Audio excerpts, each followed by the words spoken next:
All right, it's over under 985. I'm Joe Murray. There's Dan Lifshatz. We're here. Hi, Dan. What's going on, Joe? How you doing, man? Good. Wednesday night. I'm going to make us look close. Oh, that is damn close. Look at that. Oh, you can see our beards. That's a lot of lift shots right there. I think we need to zoom out of that. Your beard is thicker than mine. Yes. Which, well, it happens from time to time here. That usually happens. Live podcasts, which we've been doing. The NBA season begins tomorrow. I'm actually watching a baseball game at the same time. I bet the Red Sox to lose by more than one run tonight. Interesting strategy against DeGrom, but I mean, their opponents' team totals right now are cruising, man. They're cruising. People are checking in. Where are you guys? Just sitting here waiting. I forgot to send Dan the link. So there we go. I'm like, where's Dan? Where is he? You're like, dude, I'm ready. Yep. So you can send in your stuff just like this. Hey Nelson, how you doing, bud? But yeah, send in your Q&A. That's what we do here on these live podcasts. And again, it's over under 985. He's Dan Lifshatz, so that's Dan at Dan Lifshatz. I'm Joe Murray at Joey Murr. But you know what? You're better off just sending in the questions to here on Twitter or on YouTube, because that's where we'll see them. I'm not going to go into my Twitter sphere. But Dan, we have 69 people watching right now, so I think we should start there. Great. So tomorrow night, so we've been doing these things with DraftKings called Players Cards. So we both have done one. I did mine for tomorrow, and then you'll have opening night. Oh, Friday night, which is the big night on the NBA. So just to start it off, I've given out 3 plays for tomorrow night, which features the Pelicans and Jazz in the early game. Right now, the line's off the board, but it's Jazz 2.5 at some places. No, it's not off the board anymore. It's back on. Okay, it's back on. All right, and then it's 220 right now is the total. It opened at 222.5. And then in the nightcap, it's the Clippers and Lakers. I've seen somewhere around 4.5 Lakers. It opened at 3, I believe. And I think the total was like 217 there or something like that. So I gave out the under in the Lakers game, Dan. Yeah. I gave out, and then, I guess I'll just tease it now. But I gave out a player prop, something I haven't done yet. And my player prop for tomorrow was Mike Conley to go over 17.5 points at -120. He scored 18 points in the last scrimmage game. And in the last meeting against the Pelicans, he had 11 points. They're the second best 3-point shooting team in the NBA. They shoot at 38%. And who's out of the lineup? Who opted out? Bogdanovic is out. So Mike Conley's gonna have to score more. So as a player prop, I did my first one. Go Mike Conley over 17.5 points in his in the return to the NBA season tomorrow. Okay, interesting. I haven't looked into the Conley thing at all. In terms of the under returning, it's like the opening start of the season, essentially. I think there's going to be a lot of early unders in the first couple days. I did my player card yesterday, and it is for also NBA opening night, so we'll just start off there. I gave out the Mavs +1. That has now moved to Mavs -1 at this point. I guess we can kind of get further into that as we go, Joe, because we're just kind of starting off here. But I did Mavs +1. That has moved to -1. I like it. I saw Luka Doncic also get almost destroyed from that moving camera when he tried to save a ball going out of bounds. I thought that was pretty funny. So Dan, in case you don't listen to Touch and Rich, which will be on tomorrow at 7 a.m., people are asking about Kowloon tonight. They're asking if I'm taking Dan to the drive-in. Not sure. No. Have you heard this story? I have not heard this story. All right. So basically, I got invited to go see the movie Rocky last night at the Kowloon Car Hop. Okay. I live 7 minutes away from the Kowloon. So, I mean, would your wife go with you to go see Rocky? Of course. Of course. Yeah. She'd go to a drive-in to go watch Rocky with you? Yeah. Wow, is she a sports fan? I mean, she's not like a massive sports fan, but she likes the Rocky movies. Anyways, I went to the Rocky movie and brought a bro, and I basically got shit for it all day. Why? I brought a dude to a movie theater, a drive-in movie theater. We didn't sit in the car. We got our lawn chairs and we watched outside. Yeah, it's Kowloon. If you go out there, you have some food, you drink. I don't see a problem with that. Well, Rich made a song this morning that was like Kowloon Joe and his bros. Da, da, Gotcha. da. But like, what was so wrong with that? Like, I've go to the movies with bros all the time. I mean, I think it's all right. I don't know. I don't really have an issue with it. Anyways, just a little, just a little something to. Hey, you know, I mean, listen, Rich has done way weirder shit than that. The dude buys a dinghy and goes and swims into the middle of the fucking Boston Harbor. Like, Rich, I love you, man, but what the fuck? You can't be criticizing anyone else. No shit.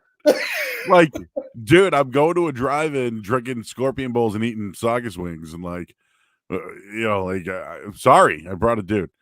Big Bob Wins doesn't see a problem with it. Hold on, doesn't?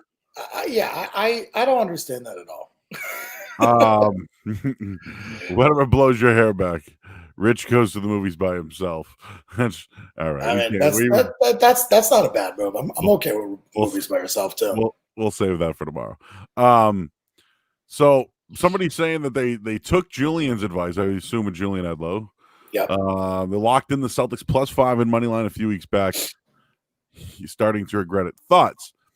I don't think the Celtics look right. I know it's a scrimmage and it's hard to get takeaways from it. Jaylen Brown looks good.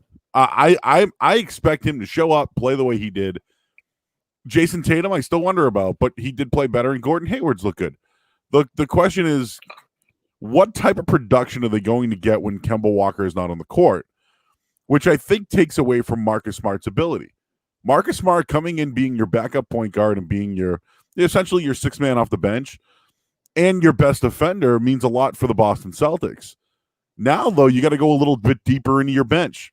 So Cantor's going to play. That's 7. Who's your 8? And I think it's going to be Romeo Langford. I think that's what they're going to do. We know Brad Wanamaker will see some time. Ogilvy is not a ball handler. So if they need to get another ball handler on the court, you'd love it to be Carson Edwards, but they're not going to do that, even though he played well in a scrimmage yesterday. They're not going to do that. So, if Kemba's not on the floor, Marcus Smart's your point guard. And I don't know if they would let Tatum play that point role, which is something we really haven't seen from him. That could elevate his game, Dan. Jason Tatum's. Yeah, I have some thoughts. I'd like to save them as we start kind of going through each team, because I think that's probably what we should do is start going through each team like we normally would. I have some thoughts on the Celtics and what I think is what's going to happen here with especially with this team. But I figured that we could go through each win total, each team's win total, and kind of go through and what kind of go through everything. I mean, I think that's a nice little plan to start off. So, all right, cool. Where do you want to start? Well, let people, again, if you want to chat in, do it through Twitter or through YouTube. That's where we're on live today. We're going to give out our bets and our thoughts. I figured it might be good just to explain right now that the standings, at least in the East, the Bucks have locked up 1. The Raptors are 2. The Celtics have a chance to get to 3. And they have a pretty favorable schedule to get to the two spot. The Heat are right behind them. Pacers, they're matched up to play the 76ers right now. And then Orlando's the 8th seed. They're really building around Markelle Fultz, Aaron Gordon, and what's his name? Isaacs. So they're really building around that 3. The Wizards, I think, are done. I don't think the Hornets are really involved. So, as far as the East goes, Dan, it really comes up to are the Celtics going to catch the Raptors? And do they try to avoid the 76ers and the Bucks in back-to-back rounds? In the Western Conference, the Lakers obviously the best team. Really, like the Jazz are a game and a half behind Denver for the third seed. So like there's still something to play for there. The other thing is that 9 spot is the Pelicans, Blazers, and Kings. New Orleans plays tomorrow night. Zion Williamson's been cleared from quarantine. I think he's going to play. Like I think it would be like a travesty if one of the rising players in the game doesn't open up the season. I just think that would be bad for the league. So they need to win that game to stay in that playoff contention. Just looking at what do we have for the Pelicans win total right now? So right now we got 4.5 at -115. It has been 5.5, and then I think Zion was out, and so now we're back to 4.5. I think you're probably going to see damn close to 4-4 split there. Listen, the Pelicans are a good team. They're young. I think they're going to get some NBA ref help, which obviously shouldn't be a surprise to anyone who knows the NBA refs. The NBA likely wants them in as that 8th seed. So I think they're probably going to be a team to look at. Against the Jazz, neutral court, 2.5-point favorites. Somewhat surprised by that, to be honest with you. I'm not really sure what they're factoring in. I lean Utah off the bat. But the problem is it's hard to bet against the Pelicans knowing any sort of Zion's going to get superstar calls. He just is. Like at this point, the refs are going to be told, do what you got to do. At least in my opinion, we talked about the wrangle all last year, Joe. Ooh. To me, the Pelicans are straight up a wrangle team. And again, that's probably something we're going to have to wait on, right? Because they're playing at a neutral court inside a bubble. We're probably going to have to wait on that. But I agree with you. I think they will get some calls. Drew Holiday's been outstanding. Yeah, I to be perfectly honest with you, I wouldn't touch the Pelicans. I think they're a team early on. It's really hard to decipher where they're going to go. I think you're looking pretty similar with the Jazz, to be honest with you. The Jazz, you kind of expect a 4-4 outlook there, and I wouldn't be shocked if that was the case. Kind of 4-4. All right, cool. And then what was the Jazz over under that you saw there? We'll just knock them out of the way. It's 4. I see 4. Okay, and it's juiced to the over. I'd go over. And the reason why is I just think that they're trying to catch Denver. And I know I'll pull up their schedule, but 8 games, dude. 8 games. I mean, I think they're good enough to split. Yeah, I mean, they have a playoff spot essentially locked up at this point. Okay, it's all about that 8 spot. So I mean, the question is the seeding. I don't think they're good enough to catch Denver. The question is, are they able to play that 4, 5, 6? And I got to be honest with you, at this point, what is the difference between the 4 and 5? There is none. It's neutral. Exactly. Yeah. So, as long as you're not the 7 or 8 seed, and you can really pick up who you want to match up with that 4, 5, 6. So I actually don't know how badly the Jazz need these wins early on. Okay. All right. I have a list here, Dan. Maybe we can just kind of go through them quickly. Just what we think on some of these team totals here. And, I guess I'll just start off with I got these. I saw these earlier today from Bet Online. Boston Celtics 5.5 right now. Their schedule's fairly easy, Dan. It's just what's Kemba Walker's status going to be? I talked with Mike Gorman today, the voice of the Celtics. He doesn't think he's going to play back-to-back games. They're definitely going to put him on a minutes restriction. Dude, I talked with Cedric Maxwell. He doesn't even know. But Brad Stevens came out today, and, he's behind him. I fear knee injuries, man, whenever it comes to a Boston Celtic, because it's always gone downhill. Yeah, I think you're going to have to expect early on, I think the first few games, Kemba probably won't play back-to-back. So, one game on, one game off, probably for the first 4 or 5 games. Then after that, they have to ramp him up because he has to play in the playoffs. And, he practiced yesterday. To me, they're going to have to ramp him up. the Celtics bench is not deep enough to survive the playoffs without Kemba Walker, especially knowing that you need Marcus Smart off the bench. So the way I look at it, 5.5 wins, I think they're going to get 5. I think they're going to go 5-3. I think that they're going to lose to a team that they shouldn't in a game maybe without Kemba, or just a game that, they don't have, kind of everything going. Jason Tatum hadn't picked up the ball for 3 months? I think he said at one point. These guys are young. It's going to take them a little bit longer to get going. The thing is, once they get going, they're going to be better off than some of maybe the older teams, because I think that they're just going to have that much more energy, be that much more ready every single night. So to me, if I'm looking at it, I think this whole break, I think everything about this situation helps the Celtics. I just don't love them in the first 8 games. But I think when you come to the playoffs, man, I think they caught a break with Philly. I think they caught a break with Miami, whoever it is there. And, I really think that they're in good shape there. I might try to lay off some of these games. I'll probably bet them individually, just knowing who's playing and whatnot.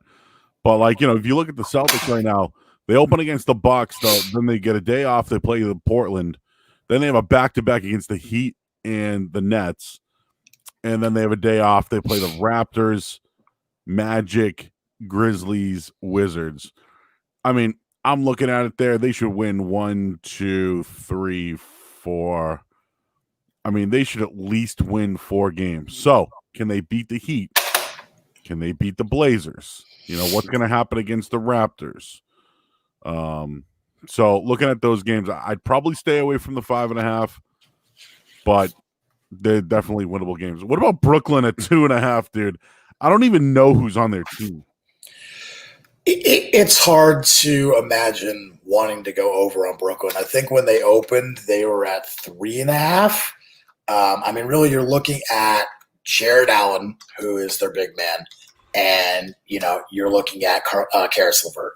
Outside of that, they don't really have anyone. They're playing with bench guys, end of the bench guys, and some newly signed players. The problem for the Nets is going to come in the in the form of their bench, and that's going to be their real issue. Is what are they able to do with their bench when they don't have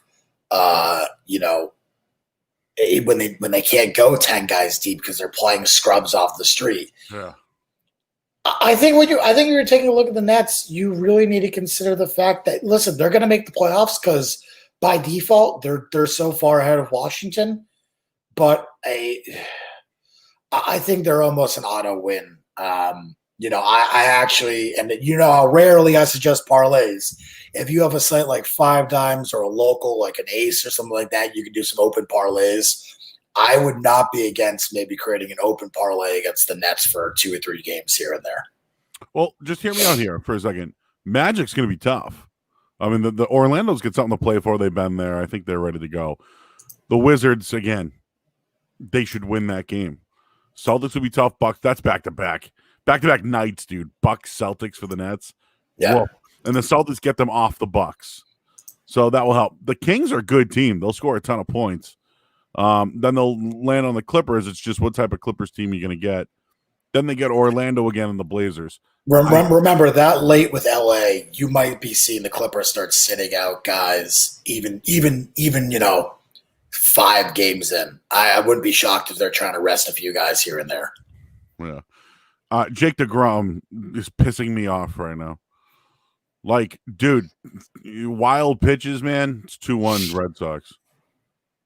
I see that. No, it's early. I wouldn't worry too much yet. I'm pissed off. It's early. It's the 4th inning. You got plenty of time to go. Yeah. All right. A couple of people checking in. The Wizards toast. WNBA lines open. They bet under in the initial games. Got great CLV. Just roll middles.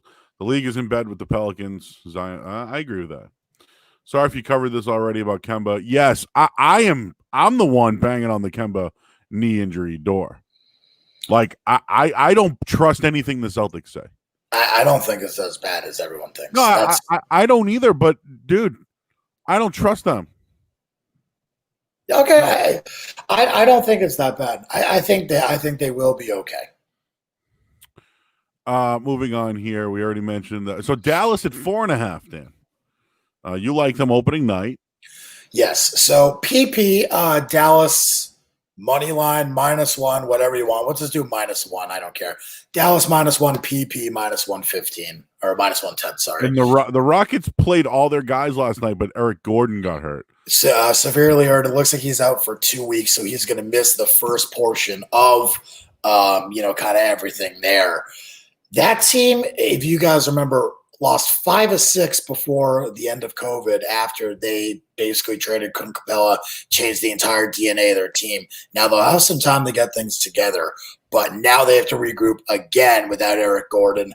I think they're going to struggle mightily the first few games, 2-3 games out of the shoot. I expect the Rockets to struggle pretty badly.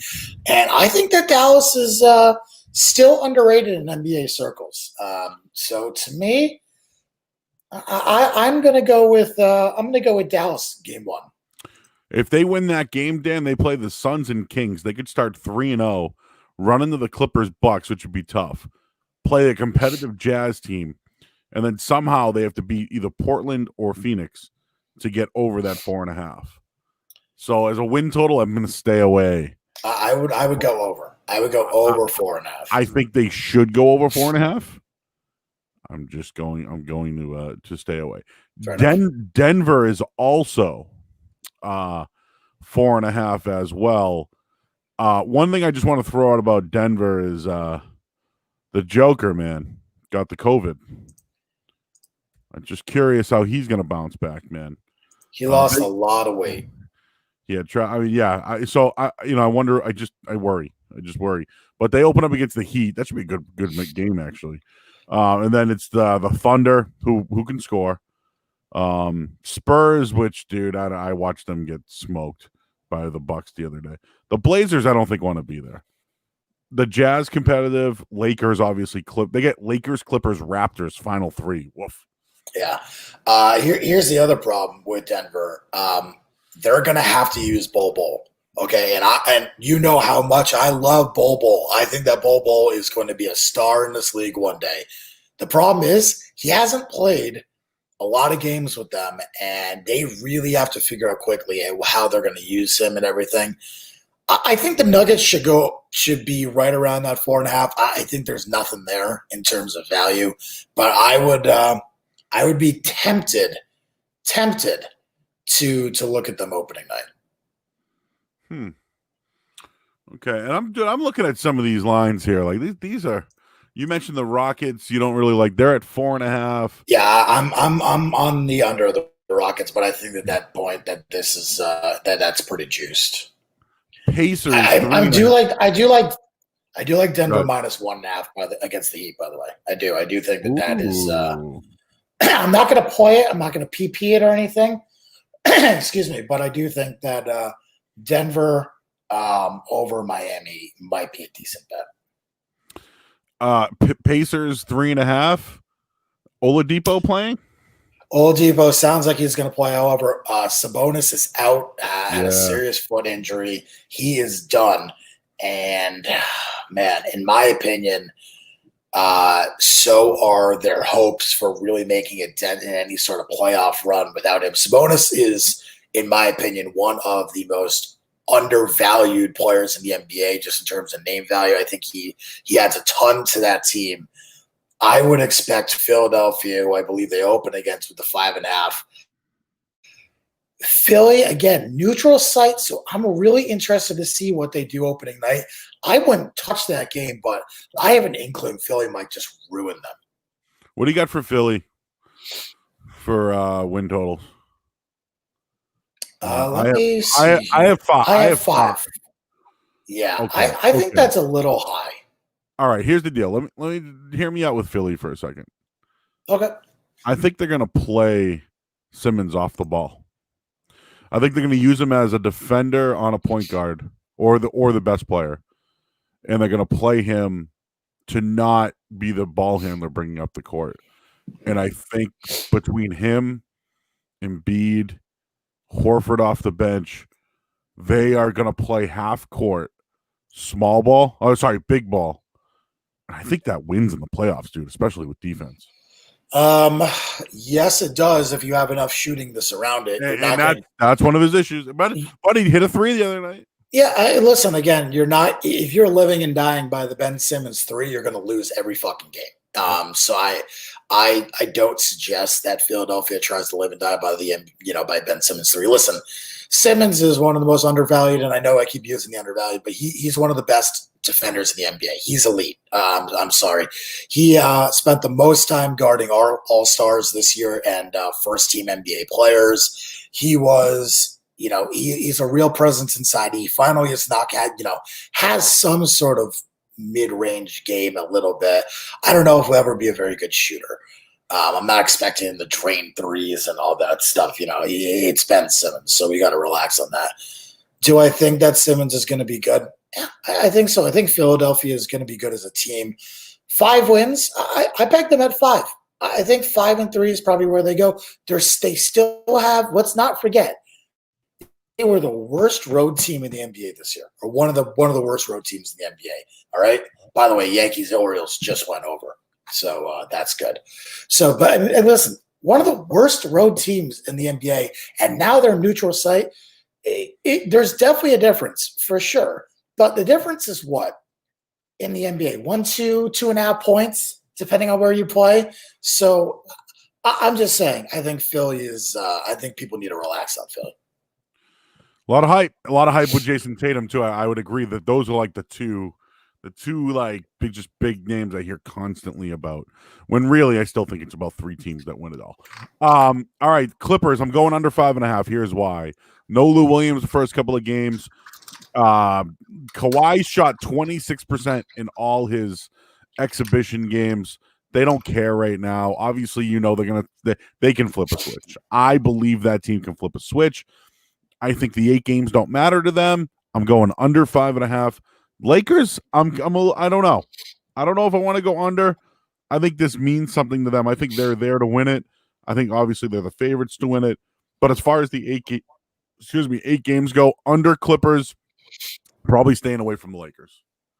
I like the look on the Clippers. I think that they are going to rest guys, Kawhi, especially going into these games. The Lakers, with so many guys opting out and, especially losing a core piece, like in my opinion, A.B. Bradley, I do think that they are going to have to, I do think that they are going to have to adjust. And I do think that they are going to have to, kind of play through their issues. Again, we've talked about this, and we'll get into the NBA title stuff in a few minutes here. But in my opinion, I think the Lakers have something to play for in these 8 games. I think they need to play for it. I think Anthony Davis may be put on somewhat of a minutes restriction, and we'll get to Big Dog's comments here, because I think the whole world likes that matchup, and usually that doesn't happen when the whole world likes a matchup like that. But I do think that they have something to prove. They need to play together. They kind of need to get gelling, is what I'd say.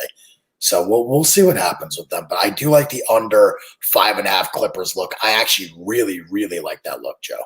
Yeah, it has nothing to do with their talent. Nothing to do. It's just the 8 games to them. They need it to like feel good. They don't need it. They don't need it to like. All right, like I think they can turn on the switch. The Lou Williams thing, the Lou Williams isn't there. Montrezl Harrell isn't there. Beverly missed. I know he's going to miss some time. I think Beverly's going to miss the first 2 games. It sounds like. Listen, they have a lot to still handle. A lot. And my only beef is like. Listen, I think we both agree coaching doesn't matter in the NBA. It doesn't. We've seen guys win championships. I just would think that Doc Rivers would have those guys ready to go. And with Paul George, Kawhi Leonard, hell, I'll even throw Markieff Morris in there and Beverly and Marcus Morris. Like, dude, that's a good defensive lineup. Zubac can defend. Yep. Harrell can play the post. They have defenders. They have bench scoring. They Zubac is a good defender against undersized forwards. Yep. He struggles against anyone who's near his size, and so to me, and I obviously we'll discuss this, but to me that's Clippers' downfall is the size factor. For we've discussed this before. Anthony Davis should be the X factor in any of that series. Nobody can defend. Agreed. Nobody.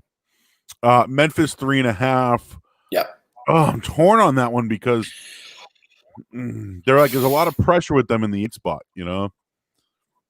I mean, I really, really want to take the over here because John Morant, how the team's played, but man, they were really, really hot at the end, before COVID. And I think that first off, the fires stopped, obviously, and second off, I think that the refs are going to be against them. I think we're looking at, again, if the refs are going to be for the Pelicans, they're going to be against the Grizzlies. I think that's going to be a wrangle spot.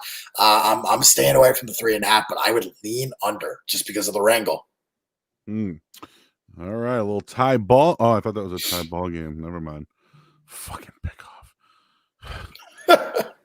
Still 2-1. Plenty of time. You know what, Dan? I'm sorry. I know we're talking.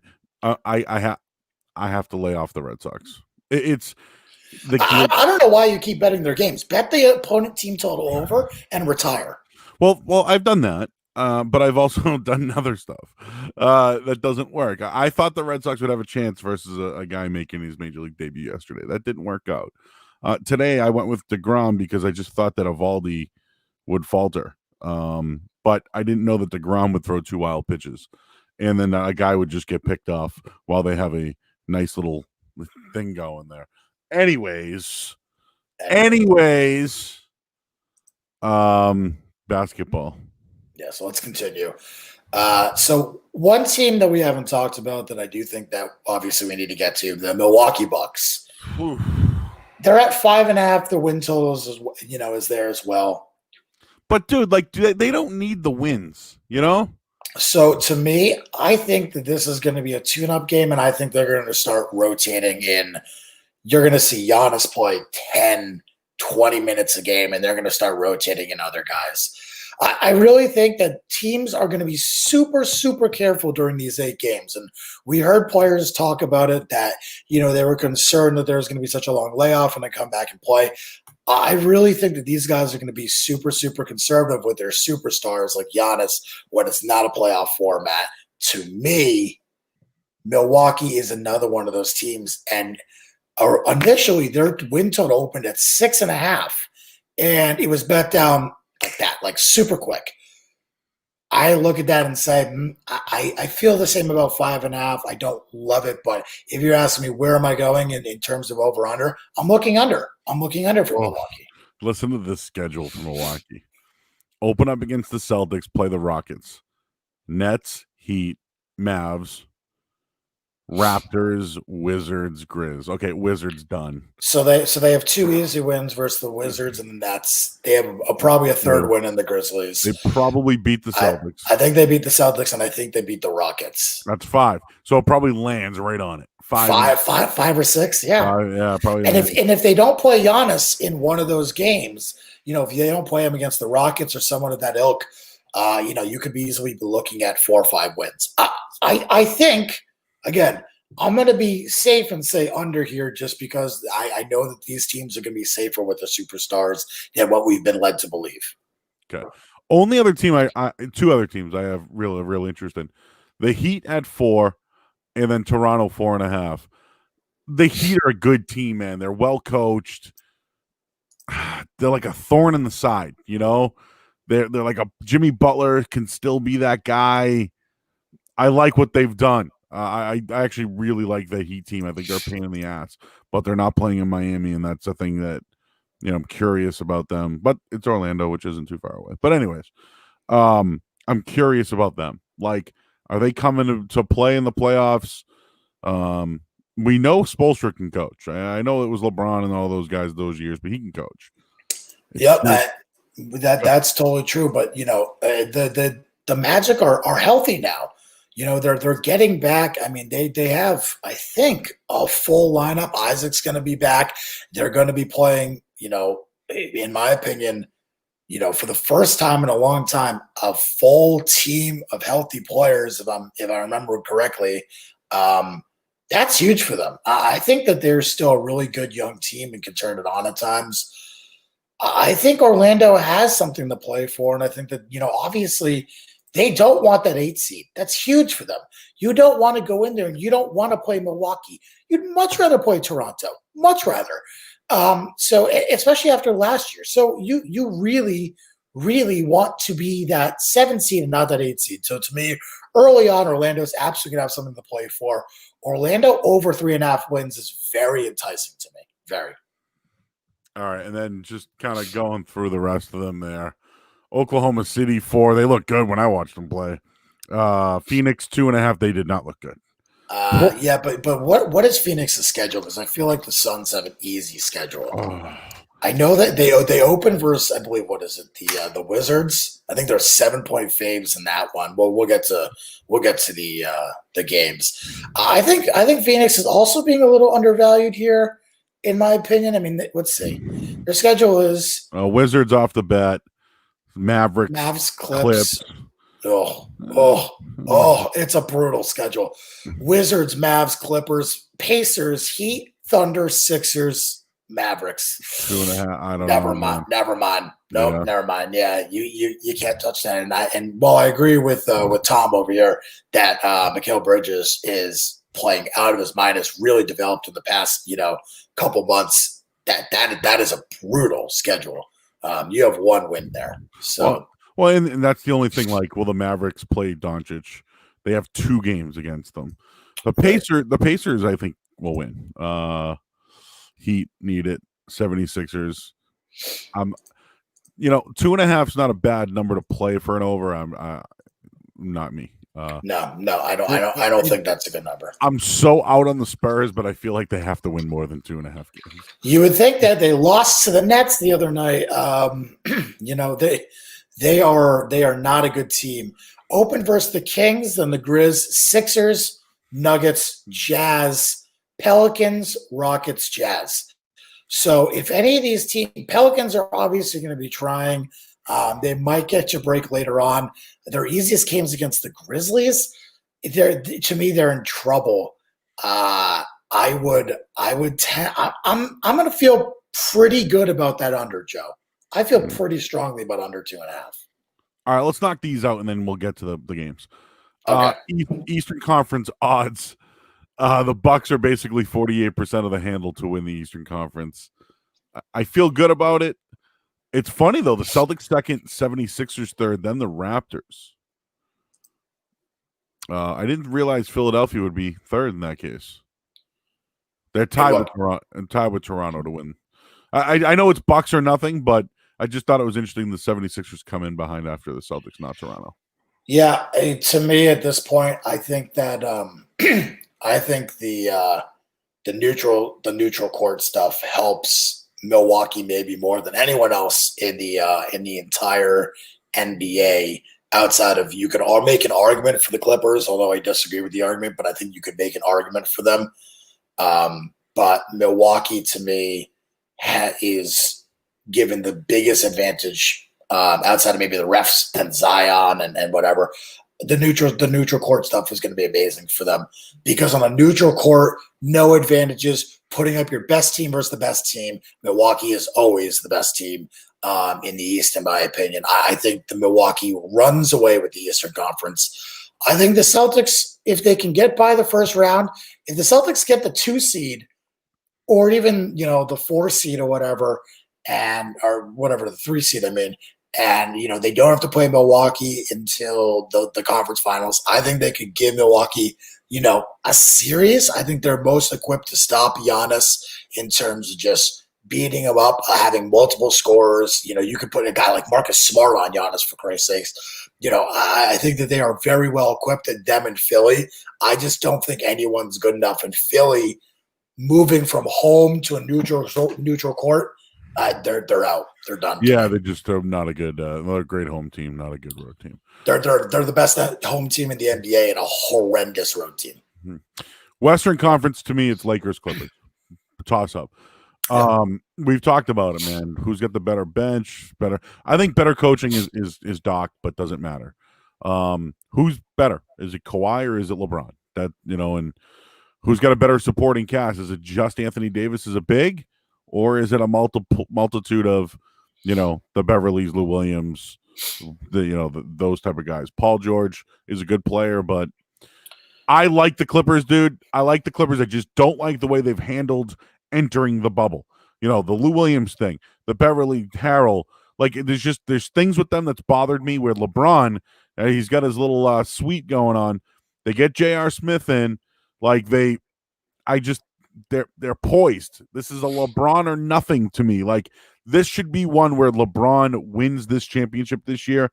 I'm fading it, and I like the Clippers. Yeah, I'm going to say this is another wrangle spot to me, Joe. And I think that fading the wrangle we know is not profitable. The refs are obviously going to want LeBron versus Kawhi. I mean, that's going to be – the NBA set itself up and needed this so bad because they have Lakers, Clippers, and then Clippers or Lakers, Bucks, essentially, or Celtics, whichever team really, they want. I think it's personally going to be the Bucks. Look – I think you can make an argument for either team with the Lakers or Clippers. I really do. In my opinion, and everyone says I'm wrong about this, I think neutral court helps the Lakers. And everyone says, well, the Lakers would have had home games. I don't know how much of the fans actually play a role in the NBA. To me, it's more of knowing the court, knowing, where the soft spots are on the court, just being comfortable in your own stadium and knowing, it's just the background. There's a lot of stuff that just, if you're comfortable when you're playing at home, regardless if it's the Lakers, Clippers, doesn't matter. Okay, you're in the same place. Moving to a neutral court, it's different. There's a lot of different, things. And so people make the argument that the Clippers, are helped here by this. I think I'm going to go the other way. I'm going to say it hurts the Clippers because I think moving them from LA to a neutral court and having them change their lifestyle. We've seen how they've been on the road this year. They're not nearly as good as home. I'll take the home team. So to me, I'll go Lakers over Clippers, and I'll take the Lakers to win the NBA championship this year. I do. I think that they're the best team. If Anthony Davis stays healthy, to me, LeBron and Anthony Davis are a combo that is nearly unstoppable. Opening night tomorrow night, Jazz Pelicans. I already like the over in the Jazz Pelicans game. I'm probably going to lay off a side for right now. Kind of explained why I like the over in that one. I just think that the Jazz, one of the best 3-point shooting teams in the league. I believe they're second at 38% from deep. And I also gave Mike Conley to go over 17.5 points. Hey man, he's kind of done some things with that. I actually like that game when he played the Celtics before the whole COVID thing happened here. But Jazz, to me, are a better team. Jordan Clarkson's been pretty good for them off the bench, considering Mitchell's their big starter there. But Pelicans got something to play for. Utah took 2 out of the first 3 meetings this year. They've scored at least 128 points in each contest there. Give me the over in the game 1. I like it. Okay. What do you feel about the Lakers Clippers on Thursday night? I already took the under. I gave that out the other night. I think both teams will be sloppy early on. Right now, the Lakers are holding teams. I looked this up the other day, but these are 2 of the better defensive teams in the NBA, as far as shooting percentage. So I'm going. Matt's just had a ding dong, little Brandon Nimmo action. So 2-2 there. 2-2. Boom, boom, boom, boom, boom. I'm glad I shut it off. Yep.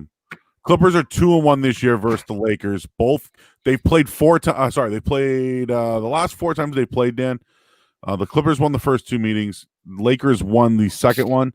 Both those games went under the total.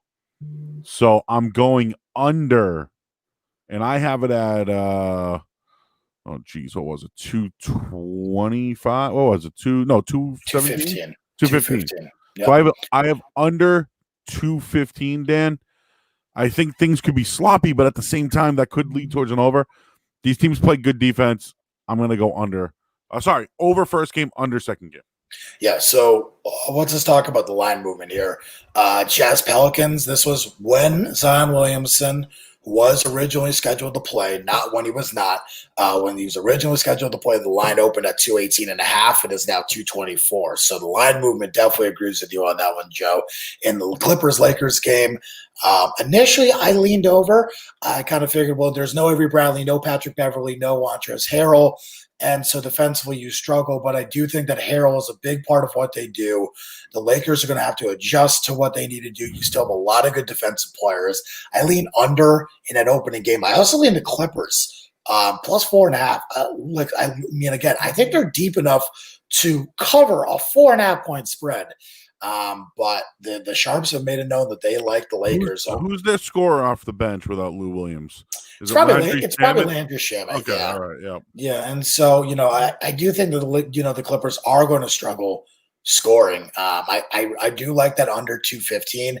If you want to wait, maybe see if you get some over money from the public tomorrow night, I want to take it under that. Want to take it after that. That's understandable, reasonable. I just do think that the under, and I would take a look at the Clippers tomorrow night. Again, 4.5 points is a lot. If it gets to 5, I think I'm going to have to find a play on that. In the Jazz Pelican game, I want nothing to do with it. Nothing. Just real quick, I've bet a lot of Pelicans games this year. A lot. Dude, do you remember that game where Zion played? He was doing crap and then all of a sudden scored 20 points in 4 minutes of a fourth quarter. I can't believe I had the under in that game and I couldn't believe that game went over the total. Dude, it was like the Zion show for 4 minutes. And the game slightly went over the total. And then I started betting overs in New Orleans games. And, dude, they were cashing like kings. I'm not fading that. I can't go against that. But that's not why I'm taking the over. It's just I think the Jazz are one of the better scoring teams based off the 3-ball. And I just, and I know New Orleans can score. That's where I'm going with it. Again, I've bet unders the last 2 games. I bet the under the last 2 games in the Clippers-Lakers game, and it's hit. I'm not fading that one either. So, all right, let's move on to Friday. Open up with Orlando and Brooklyn. That starts at 2:30 in the afternoon. We got Friday day ball, NBA ball. How do you feel about day ball? Do you think that remember how Martin Luther King Day we'd all? But what I'm saying is remember we take unders on Martin Luther King Day, or there was just the guys who played during the day, things like that. I look at that Orlando, Brooklyn. Orlando's been sitting there ready to go. Brooklyn might just go out there and ball because they don't know who they have, right? Yeah, I have to be perfectly honest with you. I'll just PP this now. PP Magic Nets over to 11.5. Everyone's going to be on the under thinking, this is an afternoon game. This is not an evening. This is not a morning game. It's not 12 p.m. game. This is, a 2:30, 3 o'clock game. Kind of what a lot of teams play on a Saturday afternoon type thing. Not a crazy time for them to play. I understand the angle. I just, to me, I think the Nets are still going to score. I think the Magic are a good defensive team, but the Magic should probably put up 110, 120 on them. I think the Magic will score plenty. In terms of the spread, I do lean Orlando. And I'm not going to take it because I think that it's a tough side to back. But I do lean Orlando with the 7. Definitely not touching it, though. But I very much like the under in that game. So that's the 2:30 game, Joe. 4 o'clock game. I want to know your thoughts on this one. I'm fading Portland. I don't think they want to be there. I think so. I think we're going to find out early. In that game. Do they want to be there, as you just said? I would look at this one as a live play, Joe. And I think that's more than fair to say. A live play, I got nothing on the total, which is 222.5. That's it's a big total. I got nothing on that, but I do think that it's going to be an interesting 4 o'clock game. The other 4 o'clock game, which is an absolute shit show, Phoenix Suns, Washington Wizards. Total in that one, 225.5. Joe, thoughts on the Suns Wizards? Because I know everyone is going to be on the Suns, right? The whole world's going to be on Phoenix. Washington doesn't have Bradley Beal.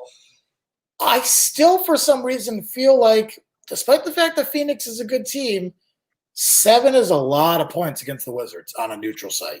Let's talk about how a line opens into where it goes. This one was Phoenix minus 3.5. Yep, I actually have Phoenix minus 4. Okay, so I grabbed 3.5, 4. Yep. Now it's 7. Do you really like to move something 3 points? Just means the whole world's on one side. I just feel like that's too many. I mean, we could probably say that with this Celtics game we'll get into in a minute, but to me, that they thought this game would be closer. And now, I mean, I'm not touching the 7 is all I'm telling you. Not touching that 7.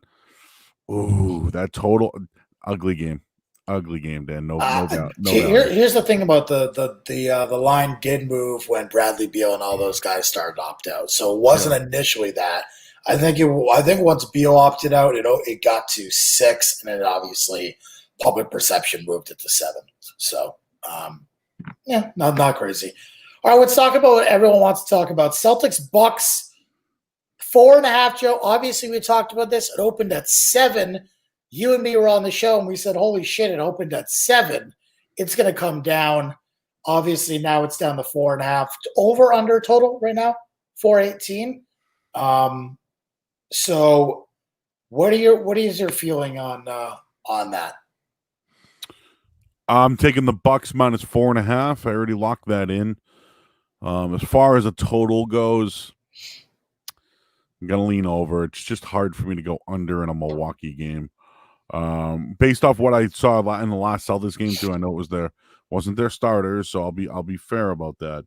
I'm going Milwaukee opening, dude. I watched and I know the Celtics are better than San Antonio, dude. I watched them wax the Spurs, and I was like, I was scared, like, dude, I was like, whoa. So right now, I think the Celtics are getting too much hype, dude. It's a fade for me. But also, like, it's the squarest play in the world, right? 4.5 Bucks. I know everyone likes the Celtics. They think they can come out and win, and they can. No, I think Milwaukee's ready to go here. Boston's going to be on a minutes restriction with Kemba Walker, and I think the way Milwaukee played in those scrimmages, they show that they're for real and ready. All right, we got Kings Spurs. This line is very interesting. Opened at 2. It's at 2.5. Kings are favored by 2.5. Obviously, this is going to be a square play. If you go Sacramento, total in that one's 216.5. I don't love anything on the total. It's hard for me to sit there and say the Kings are only 2.5 points better than the Spurs on neutral courts. I'm going to lean Kings here. I know it's a little square. And I know that that's not usually the way I go, but I do think that the Kings probably one of the least bet games. I would say it's a 9 o'clock game, an 8 o'clock game. I mean, I'd say this is. I'm going to go with Kings minus 2.5. All right, Dan. I looked at some trends for this game because this is one of the games I know I'm going to want to bet late at night. Like, you know how the Celtics game will be over, and I gotta. So just hear me out here, and I know trends sometimes don't mean anything, but sometimes you got to roll with it. The Kings, the last well, you know 12, I feel about trends. But. The last 12 times the Kings played the Spurs, they're 9-3 against the spread. The last 6 meetings, they're 6-0. And the over is the play based off the trends. Whenever the Kings are a favorite this year in 10 games, they were 7-3 in overs. Interesting. Okay. So you like the Kings and the over. It's based off a trend, and that's really it. But they've owned that series against San Antonio. Okay, moving on to the 9 o'clock game on was it Friday? Friday, Houston Dallas. I gave out Dallas +1 in the read yesterday. Eric Gordon's injury moved the line to -1. I don't really care. -1 money line, whatever you feel most comfortable with. PP Dallas Mavericks.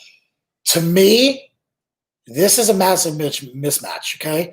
Houston came into the COVID games, losing 5 of the last 6 before the end of COVID. 0-6 against the spread in their last 6 games, Dan. They were 0 for everything their last 6 games. They were struggling badly. And excuse me, GM. Nothing has changed except now they've lost Eric Gordon, one of their premier scorers who isn't named Russell Westbrook or James Harden. So to me, now they're even in an even worse position. Dallas is a long team. You got Porzingis. You have Boban, who, again, everyone loves Boban. I'm blanking on the power forward right now, but if you told me his name, I would absolutely know it. I'll look it up here. I know who you're talking about, foreign player. Okay, I'm blanking. I'm Max Kleber. Thank you. I remember that before I looked it up. But yeah, so Kleber, they have size. Okay, they're not the best team in the world, and I don't love the fact that they have Seth Curry starting at shooting guard. But Doncic, Porzingis, Kleber, they have size. They have the ability on ball to stop Harden and Westbrook. I really think that they have a really big advantage against the Rockets, especially in the rebounding. The offensive rebounding is going to be a massive issue for Houston as we kind of continue into the year. Only thing that concerns me is the Rockets getting the foul line. But you mentioned trends, okay? The last 6 meetings against these two teams, the Rockets are 1-5 against the spread. The last 15 meetings overall, which don't mean much, the under's 10-4-1, but in the last 4 meetings, the under's 4-0. Yeah, I like the over in this one. There's going to be points. 226.5, highest total on the board. I go over on that. To me, it is an overplay. I think Dallas runs away. I think Dallas wins by 9 to 12 points. So, okay. All right, and then Dan, so Saturday we should probably let people know.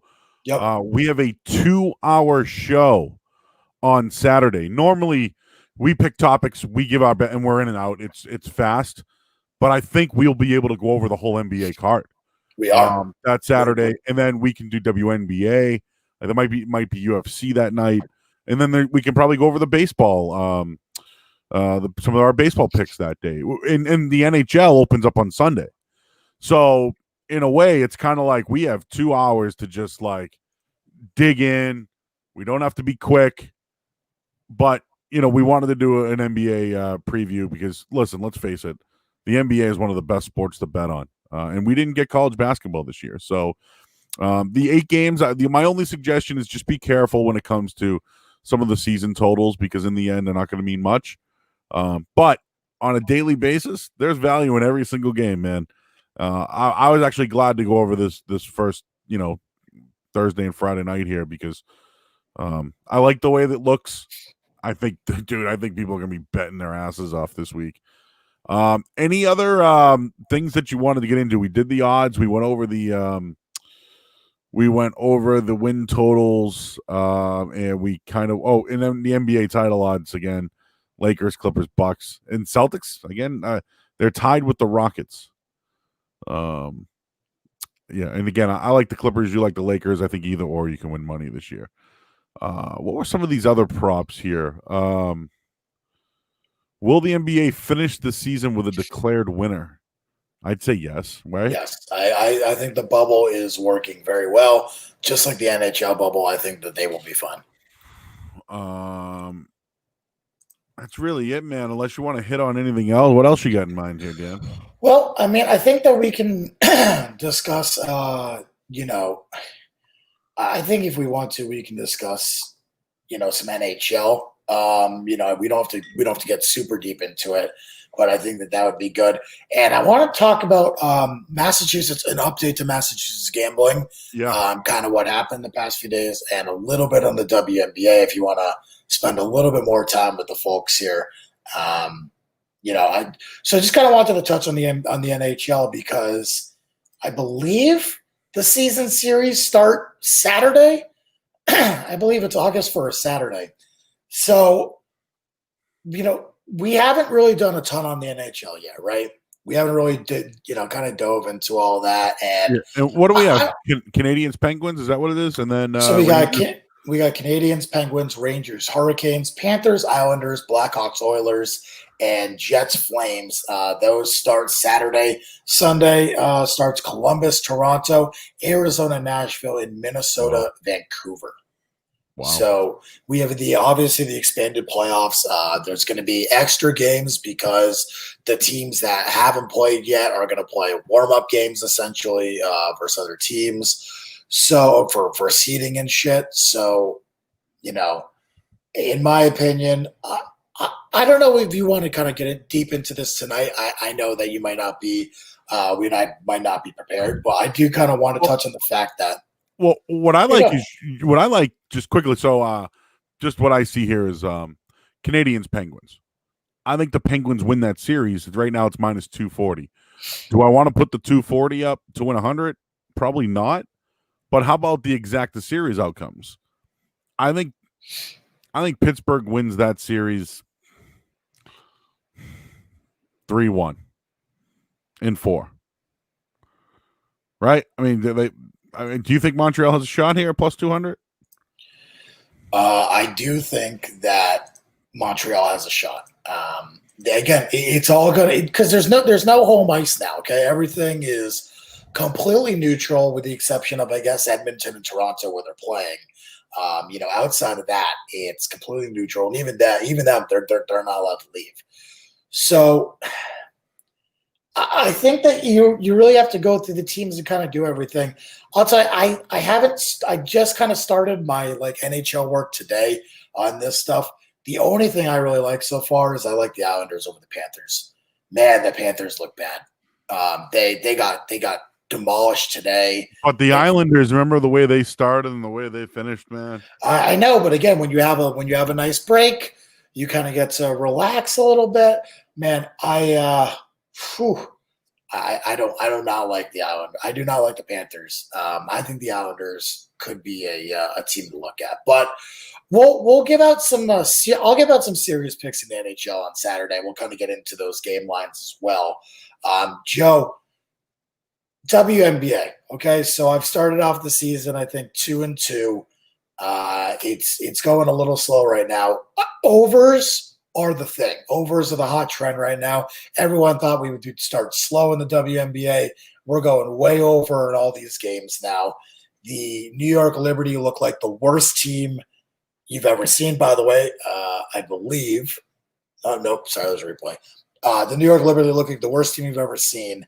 And the Seattle Storm, who I discussed taking the 500 or 550 future on if you could find it, are 2-0 and look like easily the best team in the league, winning their last game over the Minnesota Lynx by I think it was 24, and the game before that they rolled over the Liberty by 16. And honestly, they were using such a big rotation. They won't be doing that the whole time. I got to be honest with you, Joe. It's going to get a little bit easier as we go, but you can already see the separation in some of these teams quite a bit. The Phoenix Mercury are heavily overvalued in markets. I think the Indiana Fever are undervalued. The Atlanta Dream currently undervalued. I think the Aces are overvalued. I think we're going to see a lot of interesting stuff. So what I'm going to tell you is in the next few weeks, I'm going to start experimenting with some weird lines where my model finds some value. So stick with me. And we're gonna see what happens in the next couple of weeks here. So that's all I wanted to say. Did you want to touch upon Massachusetts gambling, Joe? Yes, I know. I'm ignorant to politics. Daniel Wallach is one of these big sports, gambling lawyers. He's big into like the jargon. He's reached out to us before. Yeah, I've actually been talking to him quite a bit. And I'll pull it up, Daniel Wallach. But it looks like it's been at least part of a bill that Massachusetts has been trying to pass. And long story short, it needs to go to the Senate. Now, I think not to get technical, but sometimes when things go to the Senate, they just don't go through. But here, because it was put into that what was it called? The Economic Development Bill. It may be able to. It was approved by the House last night, 156-3. Dan, that's lopsided. Okay. Of course. Yep. Wallach went on to say to clear up any confusion, this is to help mobile casinos. The MGM Encore, Penn, horse tracks, so like Suffolk Downs, won't get it. They won't get it. But DraftKings, FanDuel, all those others, they'll get it. daily fantasy. It's qualified gaming, a qualified gaming entity license. So that's what basically they're giving out. He mentions where divergence can come in between the two chambers. Racetracks, they could get mobile though. The House bill limits tracks to in-person sports. I don't really think they're going to get into the horse track stuff because, dude, you can go so many other places around here. Yep. And then one last thing that he mentioned was, the particulars of sports betting has been, withdrawn, which means that they will have college sports, which was not in the original plan. Which is huge. Yeah, and then he posted 3 hours ago. Massachusetts Senate rejects a proposed amendment that would have allowed the state lottery to offer online and mobile games. So the lottery is also involved in this. Imagine like placing bets and not getting tickets on the lottery, or like just playing Keno on your phone. I think that would be pretty good. But I will say there's also an update to this update, Jim. Yeah, help me out here. Okay, so Chris Grove of OPR Report. He's a gambling industry strategist and investor partner. He is the founder of LegalSportsReport.com, so it looks like he is quite legitimate. Wrote this tweet earlier today. Word out of Massachusetts today is that sports betting is likely to be punted to the fall. Often the fate of surge issues near the session end. Still no reason to believe that Massachusetts doesn't get there this year or next at the latest. The path is pretty clear as far as these things go. Meaning, Massachusetts has once again, this dumb fucking state has once again, it sounds like, is not going to be offering legal sports betting for football season. Listen, there's nothing fucking stupider than Massachusetts. Honestly, this state is the fucking dumbest in the country. I don't care about everything going on in Florida, Texas. I don't give a shit. This is so fucking stupid. It's the easiest thing in the world. You can legalize gambling, get free money. They're taxing it. They want to tax it a 15% rate per victory. I know. 15. And they're still so fucking stupid. They can't even figure it out. Like, what is wrong with these people? My only thing is, I know. No, just hear me out. Maybe something happens where, all right, like we don't know what's happening with the stimulus right now. We know that the election's coming up. Like, we know how this shit works, man. Whenever the election's happening, everybody stops spending money. So I think they're afraid. I'm not defending them. No. I think they're afraid of that. No. I know. No. Shake your head. No, I don't know. I'm ignorant. So what do I know? Right?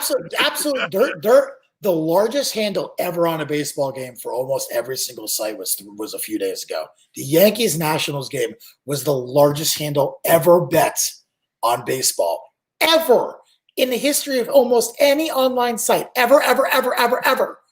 And now you're going to tell me that they're not going to do it for fucking football? You're insane. The state of Massachusetts is dumb as fuck. I don't want to hear it. I don't want to hear it. All right. I love you, Joe. There's this no has excuse. nothing to do with excuse. This has nothing to do with Massachusetts. No excuse. The state of Massachusetts, you're on the fucking shit list. You're on the fuck list. you list. You're on the list. You're worse than Illinois. Illinois football is better than you. Fuck you, Massachusetts. Fuck you. That's how I feel. That is how I feel. I'm so tired of this dumb fucking state making dumb fucking decisions when it comes to this stuff, minute after minute after minute. And I don't really care because honestly, the actual legalization doesn't really even affect me. But the fact is, this is free money for the state, and they're so fucking stupid they can't even figure it out. It's just asinine, insane. Out on Massachusetts, dumb fucking state, dumb fucking politicians. If you're a politician in Massachusetts, fuck you. Oh wow. Yeah, they're terrible. They're terrible. Again, I'm ignorant. I know nothing. I'm out of this. I don't. Dan he's tied in. He's upset about some possible running mates that might not be going through. I know. Listen, I'm gonna say this as loud as I can. I know nothing about politics. Please excuse my ignorance. Listen, I don't know anything. Nothing. I know about politics betting just because of the people I talk to. I don't know how bills work or any of this stuff, but what I do know is when you have an opportunity to make free money and you're passing it up because of what? Because you're scared to, be Massachusetts. You don't want to give freedoms. Like I don't get it. For and Sean Devaney of the Sporting News brought this up to me today. Okay, Massachusetts. It took Massachusetts how long before you could have a drink on a Sunday? Yeah, How and long? the marijuana bill is another thing, and look, that's doing very well. Yeah, I mean, like, what's wrong? You guys. How much money do you possibly want before this thing is going to be passed? How much corruption needs to be put into your pocket? If it's punted towards the fall, let's just hypothetically say, Okay, they approve it in, November. Let's just say that. okay. Do you think on January 1st we could have? No. No. There's no this state cannot get their stuff together. Okay, all right. One other thing. Sorry.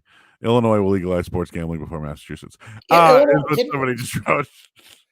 I think Illinois might be already legal. Might already be actually now. Iowa. Wait, no, somebody's waiting. I think Illinois is already illegal. I don't know. So, yeah. We know Joe and those other guys out there who probably know. Anyways, football's going to be watered down this year, Dan. I talked to Jim McBride today from the Boston Globe. We watched the AFL. We watched the XFL. We just saw what happened in New England. 6 players opt out today. Nate Solder opts out. Damian Williams. I mean, that guy was a Super Bowl hero. He opts out. I have this feeling like Aaron Rodgers is going to opt out with a big just F you to the Packers this year. The sport will be watered down. But I'll ask you this, Dan Lifshitz. Do you think the handles will be larger this year? Massive. Or smaller if there's opt-outs? Massive. It's going to be massive regardless because people are going to be home, obviously, during the winter. I assume this thing isn't going away anytime soon. Everyone's terrified to leave their house right now, and you can feel however you want to feel about that. By the way, the Mets are up 3-2 now. JBJ, huh? How about that guy? Pilar would have had it. Yeah. I'll tell you. I hung out with Jones way too much this week. Yes, you have. What I will say is, I think it's going to be it's going to be a massive handle, Joe. And honestly, when you say football is going to be watered down, I mean, outside of the Patriots, who have the entire defense leaving, teams are going to lose 1-2 players here and there, but and maybe they'll lose another 2 or 3 time as the season kind of goes on. Players don't want to participate in camp or whatever. And I do think that when you say watered down, I assume you mean it's not going to be as good, right? Some star players are going to opt out. Yeah, I'd see. Okay, but you have injuries every week, so I don't think that you're going to see. That is I don't true think as well. You're going to see a difference in the actual product. Dude, sometimes, yeah, you're right. Fantasy football at times is bad because guys, you're injured. All right. I guess where I'm going with this is no matter what, people are going to bet on football. Whether it's good football, whether it's bad football, whether it's just the ACC and Notre Dame. They are just going to bet. People will bet on football no matter what. My question is, how big are the handles going to be this year? Gargantuan. Bigger than ever. And I'm backing you up here on this Massachusetts thing. They're missing out on giant pots of gold. Not only are they missing out on it, it's going to their neighbors, New Hampshire and Rhode Island. Exactly.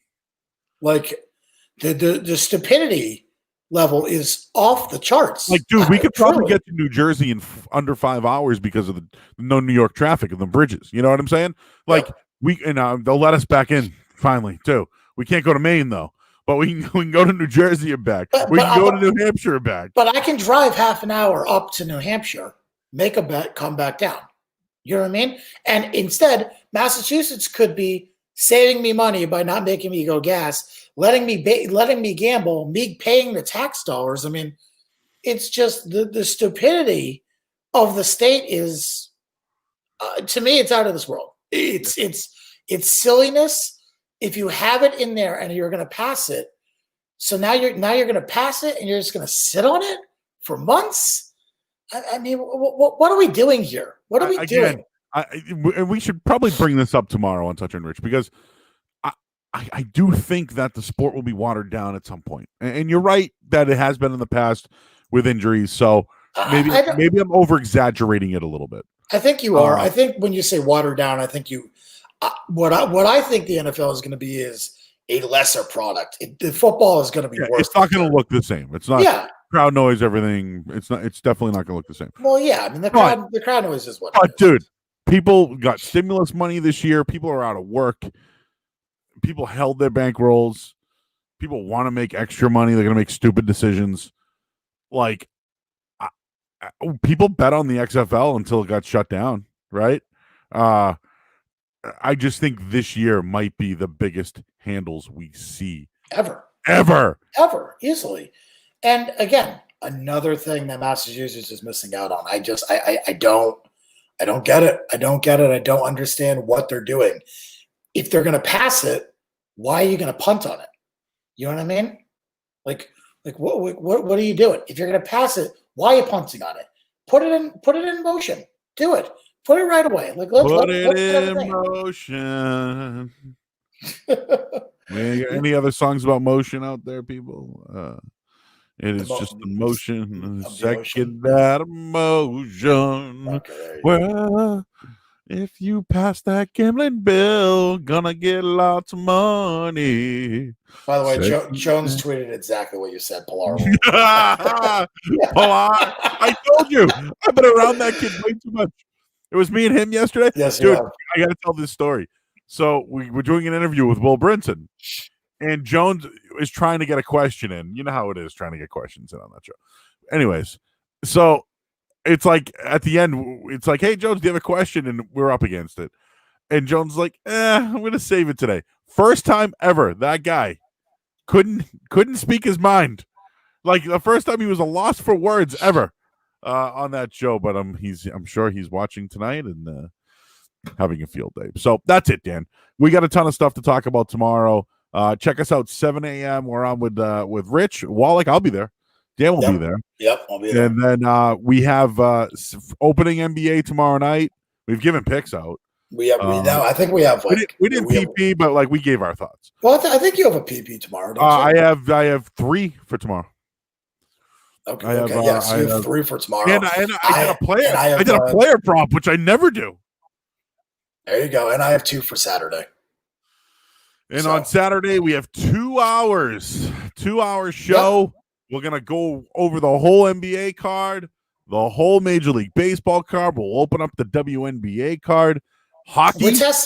We're testing it out Saturday morning, 7 a.m. to 9 a.m. So help us. Maybe we'll get that 2 hours permanently. But right now, it's just the test run. We're going to try it out, see how it goes. Yep. Sports is back, baby. It's back. It's good. I love seeing the Red Sox stink tweets because I really need the Red Sox to lose by 2 runs tonight. All right. Do you want to finish off with questions? Yeah. Let's see what we have here. I haven't looked in a little bit. Anyone want to ask questions? Somebody got Bucks, Nets, Suns, Blazers, Spurs, Rockets, whatever. That's a lot. The Rangers scored 7. Did you bet the Rangers tonight? No, I bet the Rangers money line. That was first 5 though. Dan, can't agree more with you on the Massachusetts thing. The Kowloon Joe song was very good. Kowloon Joe. Da, da, da. It's hour 2 of Touch and Rich Day. Illinois will legalize. The Mets scored. So is it still 3-2? It's still 3-2 in the top of the 7th. Yep. Football will be the biggest handle in history this season. We got a couple of minutes to go here if people want to send in some stuff. I do want to thank a listener of ours. His name is Craig. I'll try. I gotta get his business. Damn it! But he made Bankroll Boy hats, Dan, and they will be in tomorrow. So I don't know if it will be there when you're there tomorrow. No, it probably won't be. But I'll grab it Saturday. But it'll be there Saturday. I was told we have a couple of them. Yep. And they will fit our heads because if it's my head, I have a size 8 dome. You have a big dome. I listen. I have a size 15 wide foot, and a size 8. I had to get a specially made football helmet, okay? When I played, because I have a huge. Actually, is that helmet down here? I don't know. Hey, look what's over my shoulder, Dan. Do you see that little cup back there? I see a little good. Oh, look, it's Lord Murray's cup. I unveiled it. I took the blanket off it. Lord Murray's cup, just for the podcast. It's gonna come out at some point soon. We'll bring that bad boy back out there. But all right, I think everyone's is all tappered out. I'm tappered out. I gotta wake up at 4:30. Yeah, I'll be there with you. So Dan, tomorrow we're gonna. And are you gonna have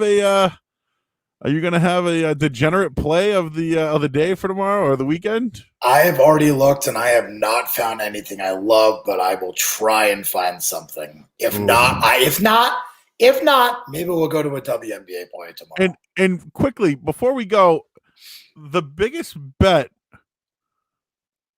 of the year for me. This one's in the till already, so I can't get this one back. It's either I have to wait probably until whenever baseball ends, or even if it ends. The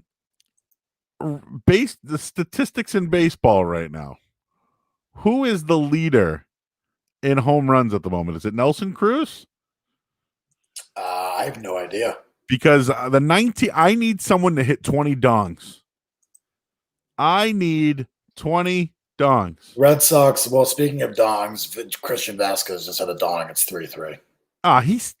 Come on. Let's see. It looks like Nelson Cruz and Anthony Rizzo and Colin Moran of the Pirates all have 3 dongs. Now, Dan, I put it on tape. I said Nelson Cruz could be the home run leader this year. He was like 4,000 to 1, dude. So 40 to 1. 40 to 1. Whatever. I hope that's my guy. So wait, we're down. We have 5 games, right? So, Cruz is on. I believe Minnesota's only played 4. Okay, so 3 games. So 3 home runs in 4 games. So 3, 6, 9, 12. Yeah, you're on pace. Yeah, he's on pace. We got this.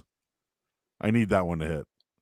Oh God, that's the wild pitches by DeGrom, and then stupid Vasquez has to hit a home run. Are they in the bullpen yet? Are the Red Sox in their bullpen, or is Evaldi still in there? I do not know. I assume they're probably in the bullpen, which means that there's probably like 7 runs around the corner. Oh, I can't wait, baby.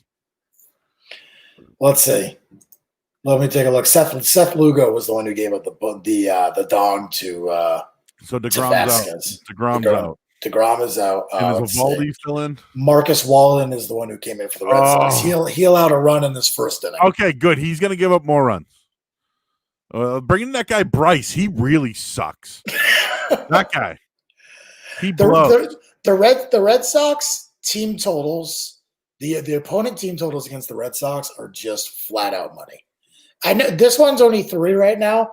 They still need 2 more runs, but I would not be surprised if they get it. And again, outside of Eovaldi, every team has hit their team total so far. Okay. All right. He's Dan Lifshatz at Dan Lifshatz on Twitter. I am Joe Murray at Joey Murr on Twitter. We are the Over Under 985 podcast. You can hit us up at Over Under 985 as well. We'll be on tomorrow morning on the Toucher and Rich program, 7 a.m. You don't want to miss it. We'll have plays. And then we're doing players cards Monday through Friday now for the month of August. Tune in at 8:30. We give out a pick every single day in the month of August. We did whatever we want this week. I think we got golf stuff next week, and then some other stuff throughout the way. So we're giving picks out every single day. Sports is back. And, of course, check us out Saturday morning. We'll be on from 7 to 9 a.m. breaking down the entire slate of those games. So he's Dan Lifshatz. I'm Joe Murray. This has been another edition of Over Under 985. What you got, boys? All right. That's Dan Lifshatz. We are out.